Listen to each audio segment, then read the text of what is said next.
আসসালামু আলাইকুম সুপ্রিয় দর্শক, আপনি কি পুকুর চাষ করছেন, লাভবান হচ্ছেন না, পুকুর চাষে লস খাচ্ছেন?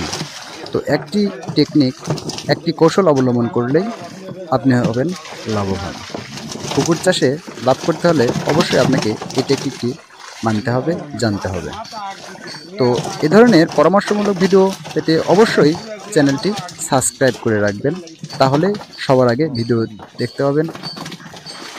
যদি ভিডিও ভালো লাগে অবশ্যই লাইক কমেন্ট করে যাবেন। তো বন্ধুরা, আমি আর কথা না বাড়াই চলে যাচ্ছি আসল কথায়। কি টেকনিক, যে একটি টেকনিক অবলম্বন করলেই পুকুরে লাভ হবে? হ্যাঁ বন্ধুরা, একটি টেকনিক অবলম্বন করলেই পুকুরে হবে লাভ, আপনিও হবেন লাভবান।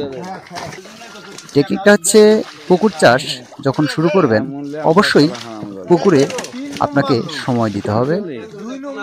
তো সময়ের পাশাপাশি একটি টেকনিক অবলম্বন করতে হবে।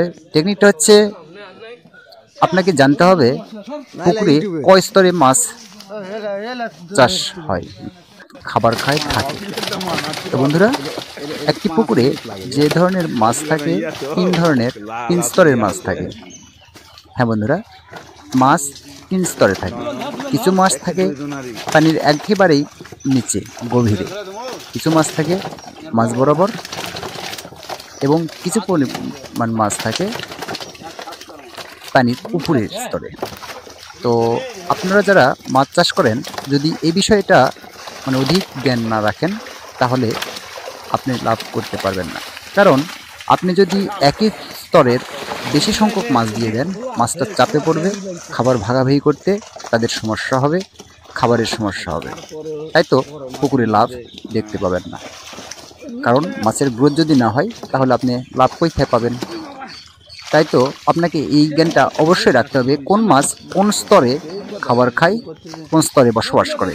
তো তিন স্তরের মাছ যদি আপনি কোন স্তরের মাছ কোন স্তরে থাকে, কোন মাছ কোন স্তরে থাকে, এই জিনিসটা বুঝে সুঝে পুকুরে মাছ ছাড়তে পারেন, তাহলে একই পুকুরে অধিক পরিমাণ পোনা চাষ করতে পারবেন, পোনা ছাড়তে পারবেন, এবং অধিক মাছ ফলনে আসবে।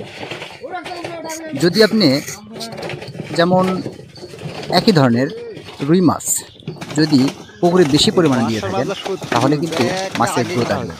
কিন্তু আপনি রুই, কাতল, সিলভার এভাবে যদি কোন স্তরের মাছ কোন স্তরে খাবার খাচ্ছে, এ ধরনের ভাবে কম্বিনেশন করে মাছটা ছাড়তে পারেন, তাহলে আপনি পুকুরে লাভবান হতে পারবেন। তো এ ধরনের পরামর্শমূলক ভিডিও পেতে অবশ্যই চ্যানেলটি সাবস্ক্রাইব করে রাখবেন, এবং আমার পরবর্তী ভিডিও থাকবে কোন মাছ কোন স্তরে খায় এটা নিয়ে। অবশ্যই চ্যানেলটি সাবস্ক্রাইব করে রাখবেন।